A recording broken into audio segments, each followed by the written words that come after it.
अस्सलाम वालेकुम, मैं हूं doctor Hafsa Harith. I am a physiotherapist and women health specialist. आज हम डिस्कस करेंगे कि ख़वातीन को प्रेगनेंसी में कमर दर्द होती है, उनकी क्या वजूहात हो सकती हैं और उनके क्या क्या तरीके हो सकते हैं कमर दर्द से बचने के लिए। तो इन सारी चीज़ों को जानने के लिए, देखने के लिए वीडियो ज़रूर देखिएगा। आज का जो हमारा टॉपिक है वो है common health issues in pregnancy. Common health issues में जो सबसे पहली चीज़ आती है वो है आपकी बैक पेन। बैक पेन जो है बेसिकली आपका बॉडी पूरी की पूरी चेंज हो रही होती है, आपके हार्मोनल चेंजेस आ रही होती हैं। इन चेंजेस की वजह से आपको काफ़ी इरिटेशन होती है, आपको डिस्कम्फर्ट भी होता है, लेकिन कभी कभार ये चेंजेस जो हैं आपके बहुत कंसर्न की वजह भी बनती हैं। बैक एक में बेसिकली ये होता है कि बहुत सी ख़वातीन ये शिकायत करती हैं उनको प्रेगनेंसी में बहुत कमर दर्द है। इसकी मेन वजह ये होती है कि आपके जो लिगामेंट्स हैं प्रेगनेंसी के दौरान वो बहुत ज़्यादा सॉफ्ट हो जाते हैं, बहुत ज़्यादा स्ट्रेच हो जाते हैं आपको लेबर के प्रिपेयर करने के लिए।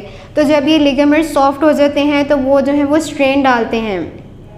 जब वो स्ट्रेन डालते हैं आपके ब्लैडर पे या आपकी बॉडी पे, मतलब ज़ोर डालते हैं, तो उस ज़ोर की वजह से आपको पेल्विस पेन और आपको बैक पेन होती है। तो अब मैं आपको बताऊंगी कि क्या क्या टिप्स या क्या क्या इंस्ट्रक्शंस हैं जिससे आप बैक पेन को प्रिवेंट कर सकते हैं। सबसे पहला ये आता है कि आप जब ज़मीन से कोई चीज़ उठाने लगते हैं तो आप डायरेक्टली ज़मीन पर नहीं जाएंगे, बल्कि आप अपने नीज़ को बेंड करेंगे, अपनी बैक को स्ट्रेट रखेंगे और फिर वो चीज़ उठाएंगे। नंबर 2 पे ये आता है कि आप कोई हैवी ऑब्जेक्ट या कोई हैवी चीज़ ज़मीन से या आसपास से बिल्कुल भी नहीं उठाएंगे। फिर आता है कि अगर आपने कोई चीज़ अपने बैक से पकड़नी है तो आप अपनी स्पाइन को ट्विस्ट करने की बजाय आप अपना फीट पीछे लेके जा सकते हैं। उसके बाद आता है कि जब आप किसी कुर्सी पे बैठते हैं तो कुर्सी पे बैठते हुए आप अपनी बैक को बिल्कुल स्ट्रेट रखें या फिर एक कंफर्टेबल पिलो। आजकल जो है वो फार्मेसीज़ में बहुत से मैटरनिटी पिलो, सपोर्टिव पिलोज़ मिल रहे हैं, तो आप वो भी यूज़ कर सकते हैं। आप वार्म बाथ ले सकते हैं, मसाज ले सकते हैं। आप जो है वो प्रेगनेंसी के दौरान सीधा लेटने से अवॉइड करें, क्योंकि आप जब सीधा लेटेंगे तो वो आपका प्रेशर ज़्यादा पड़ेगा। तो आप लेटर प्रेगनेंसी में इस चीज़ से अवॉइड करें, क्योंकि इससे आपको स्टिल बर्थ्स भी हो सकते हैं।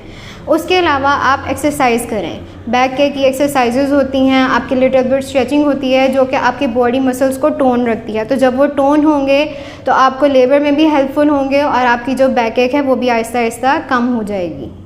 ये वो कुछ ज़रूरी हदायत या ज़रूरी टिप्स थी जो कि आपको बैक पेन को सिम्टम रिलीव करने में मददगार साबित होती हैं। अगर आपके आसपास या आपको इस तरह की कोई भी कॉम्प्लिकेशन या इस तरह का कोई भी सिम्टम आ रहा है तो आप स्क्रीन पे दिए गए नंबर पे रब्ता करके क्लिनिक आएँ और क्लिनिक आके आपको प्रॉपर एग्जामिन करके, आपको डायग्नोज करके हम बैक पेन के रिलीफ के लिए आपको पूरा ट्रीटमेंट देंगे, पूरा प्रोटोकॉल देंगे। देखने और सुनने का बहुत शुक्रिया।